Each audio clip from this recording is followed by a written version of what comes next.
Hello అండి, welcome back to all. అందరు ఎలా ఉన్నారండి? నేను చాలా బాగున్నాను, మీరు కూడా బాగుండాలని కోరుకుంటాను. అంటే వీడియో వచ్చేసి ముందుగా అందరికీ కార్తీక సోమవారం ఫస్ట్ సోమవారం శుభాకాంక్షలు అండి. శివయ్యకి చాలా ప్రీతికరమైన రోజు ఇవాళ. కార్తీక మాసంలో సోమవారం రోజు చేసే ఏ చిన్న పూజ అయినా శివయ్యకి అమితమైన ఇష్టం అంట. సో ఇవాళ మా శివయ్యకి నేను చేసుకునేది అభిషేకం అండి. అభిషేకానికి మించింది ఏముంటుందండి శివయ్యకి? పాపం దొక్కే నీళ్ళు పోస్తే తదాస్తు అని నా బంగారు స్వామి శివయ్య అనమాట. సో ఇవాళ స్వామికి పాలతో అభిషేకం చేసుకుందామని, అలాగే కొన్ని నీళ్ళతో అభిషేకం చేసుకుందామని అనుకోకుండానే తీసుకున్న నిర్ణయం అండి. ఏదైనా శివాజ్ఞ ఉంటేనే జరుగుతుంది. సో ముందు రోజు ఏమనుకోలేదు, ఆన్ స్పాట్ డిసైడ్ అయిపోయాను. కింద ఉంది కదా ఉసిరి చెట్టు కింద దీపం పెట్టుకొని వచ్చేసాను. 3 నెయ్యి దీపాలు వెలిగించుకున్నాను. ఉసిరి చెట్టు కింద రెగ్యులర్గా దీపం పెట్టుకుందాం అనుకుంటాను. యాక్చువల్లీ ఎందుకో కొంచెం అన్ఈజీగా ఉండేసరికి, క్లమ్జీగా ఉండేసరికి కూడా కొంచెం ఇబ్బందిగా అవుతుంది పొద్దున్న లేవడం. లాస్ట్ ఇయర్ అంతకుముందు ఇయర్ అయితే మార్నింగ్ 3:30, 4కి లేచి 5 లోపు పూజ కంప్లీట్ అయ్యేది తులసి కోట దగ్గర, అలాగే ఉసిరి చెట్టు దగ్గర. సో ఈ సంవత్సరం కొంచెం నెగ్లిజెన్సీ అయిపోయింది. సో రేపటి నుండి అలాగే కంటిన్యూ చేస్తాను. ఇవాళ స్టార్ట్ చేశాను, మొత్తం క్లీన్ చేసి ముగ్గులు వేసుకొని ఉసిరి చెట్టు దగ్గర. సో ఇవాళది వ్లాగ్ అనమాట. మా శివయ్యకి అభిషేకం, మా శివయ్య నాతో చేయించుకుంటున్న అభిషేకం. ఎందుకంటే నేను అస్సలు అనుకోలేదు చేద్దామని, తను సంకల్పించుకొని నాతో చేయించుకోవాలనుకుంటున్న పాలాభిషేకం మా బంగారు స్వామికి. సో ఎందుకంటే మా శివయ్యని ఇప్పుడే కడుక్కొని పెట్టుకున్నాను అక్కడ.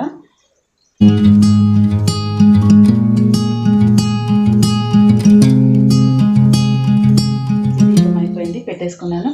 సో ఇక స్వామివారికి అభిషేకం చేసుకుందాము. మా లింగనాథుని చూపిస్తాను చూడండి. మా శివయ్య అని చెప్పాను కదా లాస్ట్ టైమే, స్పెషల్గా కూర్చోబెట్టుకుంటాను మా శివయ్యని. ఇదిగోండి ఇలా శంకు డమరకంతో ఇక పెద్ద శివలింగము. ఇది కూరాడకుండా ఇదిగోండి, ఇది ఒకటి శివలింగం అనమాట. శివలింగం నంది. స్వామివారిని కడిగి శుద్ధి చేసుకొని పెట్టుకున్నాను. సో ఇప్పుడు ఈ స్వామివారికి అభిషేకం.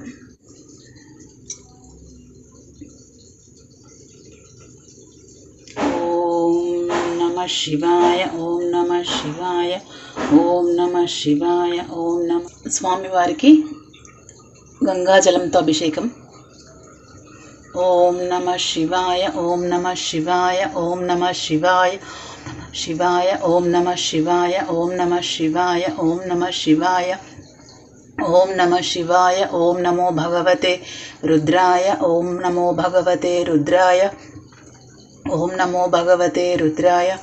ఇదిగోండి స్వామివారికి అభిషేకం చేసుకొని విభూతి పెట్టుకొని కుంకుమ పెట్టేసుకొని ఒక ఎర్ర పుష్పంతో స్వామివారికి అలంకరించుకొని, ఇదిగోండి ఇది స్వామివారి గంగా. ఓం నమ శివాయ ఓం నమ శివాయ ఓం నమ శివాయ. ఈ గంగను డైలీ ఇలా కళ్ళకు అద్దుకుంటాను నేను. ఇదిగోండి ఇక్కడ మా అమ్మవార్లు కూర్చున్నారు. ఇప్పుడు అమ్మవార్లకు పూజ చేసుకుంటాను. యాక్చువల్లీ ఇది కార్తీక సోమవారం రోజు వీడియో అనమాట. సో సోమవారం రోజు ఉసిరి చెట్టు కింద దీపాలు వెలిగించుకున్నాను అనమాట. నెయ్యి దీపాలు, అలాగే దీపం వెలిగించుకున్నాను అనమాట. ఆ రోజు ఏంటంటే కార్తీక మాసంలో స్పెషల్ ఏంటంటే మెయిన్ ఉసిరి చెట్టు అంటారండి. ఉసిరి చెట్టు కింద ఉసిరి చెట్టు ప్లస్ తులసి చెట్టు ఉన్న దగ్గర దీపం పెట్టుకొని మన కార్తీక పౌర్ణమి రోజు బత్తులు 365 బత్తులు కాలుస్తాం కదా. సో తులసి కోట అండ్ ఉసిరి చెట్టు రెండు ఒక దగ్గర పెట్టుకొని కాల్వాలి అనేది ఒక ఆనవాయితీ అనమాట. సో నేను నా అపార్ట్మెంట్లో ఒక చెట్టును పెట్టాను. సో అదే చెట్టు కింద ప్రతి సంవత్సరం పూజ చేసుకుంటాను అనమాట. ఇలా కనిపిస్తుంది కదా. సో ఈ విధంగా ఆ రోజు కూడా పూజ చేసుకున్నాను. యాక్చువల్లీ కార్తీక మాసంలో వనభోజనానికి వెళ్తారండి. అంటే వనభోజనం అంటే ఉసిరి చెట్టు కిందనే భోజనం చేయాలి అని అంటారనమాట. సకుటుంబ సపరివార సమేతంగాని చాలా మంచిది అంటారనమాట. అలా భోంచేయడం వల్ల చాలా ఉపయోగాలు ఉన్నాయని కూడా అంటారు. సో ఆ రోజు కార్తీక సోమవారం రోజు ఇలా ఉసిరి చెట్టును అలంకరించుకొని మంచిగా పూజ చేసుకున్నాను. ఈ మాసం శివకేశవుల మాసం కాబట్టి శివుణ్ణి కేశవుణ్ణి ఇద్దరిని ఆరాధించుకోవడం స్పెషల్ అనమాట. కార్తీక మాసంలో నిజంగా చాలా బాగా అనిపిస్తుందండి. శివుని మాత్రం దాదాపుగా కార్తీక మాసం అంటే నాకు శివుడే ఎక్కువ థాట్ వస్తాడండి. ఎందుకంటే ఎందుకంటే దీపోత్సవం జరుపుకుంటారు కదా! కోటి దీపోత్సవం అని, అలా అని అక్కడ శివలింగం పెట్టి, శివలింగానికి అభిషేకం చేస్తూ చాలా ఘనంగా జరుగుతుందండి. కోటి దీపోత్సవం అయితే పోయిన సంవత్సరం అంతకుముందు సంవత్సరం 2 సంవత్సరాలు పాల్గొన్నాను. మా కరీంనగర్‌లో గ్రౌండ్‌లో సెలబ్రేట్ చేశారు. బట్ మరి ఈ సంవత్సరం ఎప్పుడు పెడతారో తెలీదు. పెడితే మటుకు ఖచ్చితంగా వెళ్తాను. ఇది అదే రోజు సాయంత్రం అనమాట. మీకు ఒక కోయిన్సిడెన్స్ చెప్పడం మర్చిపోయానండి. పొద్దున ఉసిరి చెట్టు దగ్గర దీపం పెడితే సూర్యుడు దర్శనం ఇచ్చాడు. సూర్య భగవానుని దర్శనం చేసుకున్నాను. సాయంత్రం దీపం పెట్టే టైంకి చంద్రుడు వచ్చాడండి. నాకైతే చాలా బ్లెస్డ్‌గా అనిపించింది. ఎందుకంటారా, మనకు కనిపియ్యని దేవుళ్ళ కంటే కనిపించే దేవుళ్ళు సూర్యచంద్రులండి. సో ప్రొద్దున సూర్యుడు, సాయంత్రం చంద్రుడు దర్శనం ఇచ్చారు. ఇది వచ్చేసి మా శివాలయంలో మా కరీంనగర్‌లో శివాలయము. దాదాపు 600 సంవత్సరాల క్రితం ఆలయం అనమాట ఇది. మీరు చూస్తున్న చెట్టు కూడా అంటే రావి చెట్టు, వేప చెట్టు, ఇవన్నీ 3 చెట్లు ఆలింగనమై ఒకటే దగ్గర పెరుగుతాయి చూసారా? ఆ చెట్టు దాదాపు 600 సంవత్సరాలదటండి. నిజంగా చాలా గ్రేట్. చెట్టు కాదు, టెంపుల్. ఆ చెట్టు కూడా సమ్ ఇయర్స్ చరిత్ర ఉందంట. ఎన్ని ఇయర్స్ అనేది నాకు తెలియదు కానీ టెంపుల్ చరిత్ర మట్టుకు 600 సంవత్సరాలు. ఇది పాత బజార్ శివాలయం అంటారు మా కరీంనగర్‌లో. ఇక్కడ ఆంజనేయ స్వామి పవర్ఫుల్ అనమాట. మంగళవారం రోజు మనం కంకణం కట్టిపించుకుంటే మనకు ఒంట్లో ఉన్న ఏదన్నా ఉంటే దాన్ని ఏమంటారు, భూత ప్రేత పిశాచాలు అలా ఉంటుంది కదా. హనుమాన్ అంటేనే మెయిన్గా దానికి సూచన కదా మనకు. అక్కడికి వెళ్తే ఆ కంకణం కడతాడండి. నేను చాలాసార్లు కట్టించుకున్నాను. అంటే మనకు కొంచెం నెగిటివ్ ఎనర్జీ ఉన్నా అది పాజిటివ్గా మారిపోతుంది అనేది ఒక ఆనవాయితీ అనమాట. నిజంగా కార్తీక శోభ ఎంత బాగా అనిపించిందంటే అక్కడ అసలు నాకు ఆ రోజు కార్తీక పౌర్ణమి రోజు పోయాను ఆ టెంపుల్కి అన్నంత అనిపించిందండి. ఎక్కడ చూడు వత్తులు కాలుస్తున్నారు తెలుసా, 365 వత్తులు. నేనైతే షాక్ అయిపోయాను. నాకు తెలీదు అంటే ముందే కాలుస్తారని. సో ఆ టెంపుల్లో మట్టుకు చూసారా, గుంపులు గుంపులుగా కూర్చొని పిండి దీపాలతోని స్వస్తిక్ అని, ఓం అని, శివుణ్ణి డ్రా చేసి నానా రకాల దీపాలతో అలంకరణ చేసుకుంటూ అలా వత్తులు వెలిగించుకున్నారు. అంటే ఒక్కొక్కరి మొక్కు ప్రకారం వాళ్ళు చెల్లించుకున్నారు. సో ఇక్కడ మళ్ళీ కార్తీక మాసం స్పెషల్ ఏంటంటే దీపదానం అండి. అక్కడ అయ్యగారికి అయితే అమ్మ బాబోయ్ ఎన్ని దీపదానాలు ఇచ్చారో, వచ్చిన వాళ్ళందరూ దీపదానం ఇచ్చారు. నాకేంటంటే కార్తీక పౌర్ణమి రోజు ఇస్తారనేది నాకు తెలుసు అనమాట. ఆ రోజు అభిషేకం చేసుకున్నాను కదా, మరి శివయ్యని ఒకసారి దర్శనం చేసుకుని వద్దామని మా శివాలయంకి వెళ్ళాను అనమాట. నిజంగా అమ్మ బాబోయ్ నిజంగా చాలా బాగా అనిపించిందండి. ఫుల్ రష్, మళ్ళీ రష్ ఒకటి ప్లస్ అందరూ దీపాలు కాల్చేసరికి ఆ వెలుతురులో మా శివయ్య కోటి దీపాల్లో ఒక ఏమంటారు, ఒక నాకు మాటలు రావట్లేదు, కోటి దీపాల్లో తను ఇంకో స్పెషల్ వెలుగులాగా అనిపించాడు అనమాట. నాకైతే నిజంగా చాలా బాగా అనిపించింది ఆ టెంపుల్లో. ఆ టెంపుల్ చుట్టూ ఆవరణలో ఎక్కడ కూడా ఇంత జాగు వదిలిపెట్టకుండా దీపాలు కాలుస్తున్నారు చూసారా. అక్కడ అయ్యప్ప ఈ టెంపుల్ ప్రత్యేకత ఏంటంటే దాదాపు అందరు దేవతలు ఉంటారు. మీకు ఒకరోజు ఈ టెంపుల్ వీడియో చేసి పెడతాను నేను. ఇక్కడ అయ్యప్పది కూడా ఉందన్నమాట. సో అయ్యప్పకు కూడా 18 పడిమెట్లు ఉంటాయి కదా, వాటికి కూడా వెలిగించారు. ఇక్కడ తను చూసారా స్వస్తికి వేసి వెలిగిస్తుందన్నమాట. సో ఇలా మనకి ఏ షేప్ కావాలనుకుంటే ఆ షేప్లో వత్తులు పెట్టుకొని స్వామివారికి దీపాలు వెలిగించుకుంటున్నారు అన్నమాట. కార్తీక శోభ అంటే ఇదే అండి, దీపోత్సవం. కార్తీక మాసంలో ఎన్ని దీపాలు వెలిగించుకుంటే అంత మంచిది అంటారండి. యాక్చువల్లీ సాయంత్రం పూట పెట్టే దీపం ఏంటంటే మనము నైట్ తిరిగే పురుగులకు వెలుతురు చూపిస్తే మన పితృదేవతలు సంతోషిస్తారు అనేది ఒక దగ్గర చదివాను. బట్ మొత్తం క్లారిటీగా ఐడియా లేదు నాకు. సో నాకు తెలిసింది మీతో చెప్తున్నాను అనమాట. సో ఇదైతే ఈ టెంపుల్లో ఫుల్ రష్. జస్ట్ అలా వెళ్ళి ఇలా నా శివయ్యని దర్శనం చేసుకుని వద్దాం అనుకున్నాను కానీ అమ్మో అసలు అక్కడ చూస్తూ ఉంటే నా శివయ్య దర్శనం అవుతాడా కాడా అనుకున్నాను. బట్ ఎటకేలకు శివయ్యని దర్శనం చేసుకొని వచ్చానమాట. ఇక్కడ మా శివాలయంలో స్పెషల్ ఏంటంటే బ్రహ్మదేవుడు ఉంటాడండి. ఇదిగోండి బ్రహ్మదేవుడి గుడి అనమాట అది. అంటే శివాలయంలో ఉపాలయాలన్నమాట, అన్ని ఆలయాలు ఉంటాయన్నమాట. అందులో మీకు స్పెషల్గా నేను బ్రహ్మదేవుడిని ఒక్కటి చూపించాను, మిగతా ఇంకా చాలా ఉన్నాయి, తర్వాత చూపిస్తాను. సో ఇక్కడ స్పెషల్ ఏదిందో చూపించాలి కదా మీకు, అందుకని ఆ విధంగా చూపిస్తున్నాను అనమాట.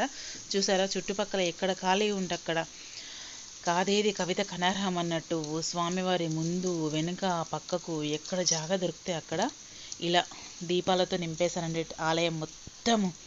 మా స్వామివారికి అయితే దీప నైవేద్యాలతో నిత్య కళ్యాణం పచ్చతోరణంగా ఉందండి మా శివాలయము. ఇక్కడ ఏంటంటే మహిషాసుర మర్దిని మా అమ్మవారు కూడా ఉన్నారండి. మా అమ్మవారిని చూస్తే నిజంగా గూస్ బంప్స్ వస్తాయండి, అంత బాగుంటుంది. రాతిపై చెక్కబడిన అమ్మవారి విగ్రహం అన్నమాట అది. సో నిజంగానే శివాలయం వెళ్తే మటుకు ఖచ్చితంగా మా అమ్మవారిని కూడా దర్శనం చేసుకొని వస్తాను. అలాగే పక్కకి ఉపాలయం కూడా కట్టారండి అమ్మవారిది. సో స్పెషల్గా ఇదైతే మెయిన్ అనమాట. ఇదేంటంటే టెంపుల్ చరిత్రతో సంబంధం ఉన్న మహిషాసుర మర్దిని అమ్మవారు అనమాట. ఇదిగోండి ఇలా ఉంటుంది అమ్మవారి ఏమంటారు స్టాచ్యూ విగ్రహము. అక్కడ అమ్మవారి దగ్గర కూడా దీపాలు వెలిగించేశారు. అప్పటికి అమ్మవారికి కూడా పాలాభిషేకము, వాటర్ అభిషేకము, పంచామృత అభిషేకము, ఎవ్వరు ఏది తోస్తే అది అభిషేకాలతో అమ్మవారిని మైమర్పించేశారండి. నిజంగా చాలా బాగా అనిపించింది ఆ టెంపుల్లో ఉన్నంతసేపు. నాకు ఈ అమ్మవారు చూస్తుంటేనైతే అక్కడ నుంచి కదలబుద్ధి కాదనమాట. సో ఇక్కడ నవగ్రహాల స్పెషల్ అనమాట. నవగ్రహాలు కూడా ఉన్నాయి ఈ ఆలయంలో. ఇది లేదు అన్నది లేదండి మా శివాలయంలో. దాదాపు అన్నీ మనం ఒక్క టెంపుల్కి వెళ్తే ముక్కోటి దేవతలను దర్శనం చేసుకున్నంత ఫీలింగ్ వస్తుందండి మా శివాలయము. మా పాత బజార్ శివాలయము అంత ప్రాముఖ్యత పొందిన ఆలయం అన్నమాట. చాలా బాగుంటుంది ఆలయం కూడా, పెద్దగా విశాలంగా అన్ని విధాలుగా. ఇదిగోండి ఇది ఏంటంటే దీపదానం అని చెప్పాను కదా మీకు. అయ్యగారికి చూసారా పోటీ పడుకుంటా దీపాలు దానం చేస్తున్నారు. కార్తీక మాసంలో దీపదానం చేస్తే మంచిది అని అంటారు. సో ఎందుకు మంచిది అయి ఉంటుందో చెప్పండి. మనకి ఏదైనా కోరికలు నెరవేరే కోరికలు ఉంటే నెరవేరుతాయేమో మేబీ అని నేను అనుకుంటున్నాను. ఇదిగోండి అంటే ఒక ట్రిప్పు దీపాలు పెట్టి అవి కొండెక్కగానే మళ్ళీ క్లీన్ చేసి మళ్ళీ ప్లేస్ సేవ్ చేసి పెడుతున్నారన్నమాట. ఆలయ క్లీనర్స్ ఉంటారు కదా వాళ్ళు, నిజంగా చాలా బాగా చకచక చేసేస్తున్నారు. ఇదిగోండి దీపదానం అంటే మన బియ్యం, ఒక ప్లేట్లో బియ్యం తీసుకొని ఆ బియ్యంలో పసుపు, కుంకుమ, ఉసిరి దీపం కూడా దానం ఇస్తున్నారండి. ఉసిరి మీద దీపం పెట్టి ఉసిరి దానం కూడా. సో అయ్యగారికి దానం ఇచ్చే ముందు మన గోత్రనామాలు చెప్పుకొని అయ్యగారికి దానం ఇచ్చేయడం అండి దీపదానం మీనింగ్ అంటే. అదే దీపదానం మీనింగ్. మళ్ళీ దీపదానం అంటే ఏంటి అని అడుగుతారు కాబట్టి చెప్తున్నాను. ఒక దీపంలో ఆయిల్ పోసి వెలిగించి దక్షిణ పెట్టేసి దాంట్లో మనం అయ్యగారికి మొక్కి మన మనసులో ఏదైనా కోరిక ఉంటే అనుకొని అయ్యగారికి సమర్పించేస్తే మనకు జరుగుతుంది. అంటే కార్తీక మాసం చాలా విశిష్టమైన మాసం అండి. ఈ కార్తీక మాసంలో స్వామివారిని ఎంత కొలుచుకుంటే స్వామివారు మనకంత దగ్గర అవుతారంట. యాక్చువల్లీ అక్కడ టెంపుల్లో వీడియో తీయొచ్చు, ఫోటోలు తీయొచ్చు అని తీయొచ్చు అని ఎక్కడ ఏం బోర్డు కనిపించలేదండి. కొంచెం భయం వేస్తూనే స్వామివారి దిక్కు కెమెరా పెట్టాను, ఎవరైనా చూసి కోపడతారేమో అనిపించి. ఎందుకంటే మనం కూడా స్వామివారిని కెమెరాలో బంధించొద్దు అనే కొన్ని ఆనవాయితీలు ఉంటాయి కదా. సో కాకపోతే మీకు చూపించాలన్న ఆరాటం కొద్దీ ఇదిగోండి స్వామివారి దిక్కు కెమెరా అయితే పెట్టేశాను. పెట్టేగానే నా స్వామి తీసుకో అమ్మ నన్ను అన్నట్టు చూసినట్టు అనిపించింది నాకు. అక్కడ అయ్యగారు కూర్చున్నాడు చూసారా ముందు.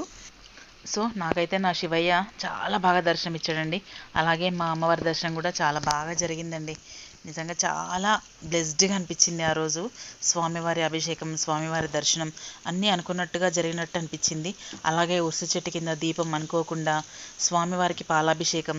నిజంగా కొన్ని అనుకొని చేసినవ్వండి, అనుకొని చేస్తేనే వాటికి ఫలితం ఎక్కువ ఉంటుంది అని అంటారండి పెద్దలు. సో ఇదండి ఇవాళ వీడియో. ఎలా అనిపించిందండి?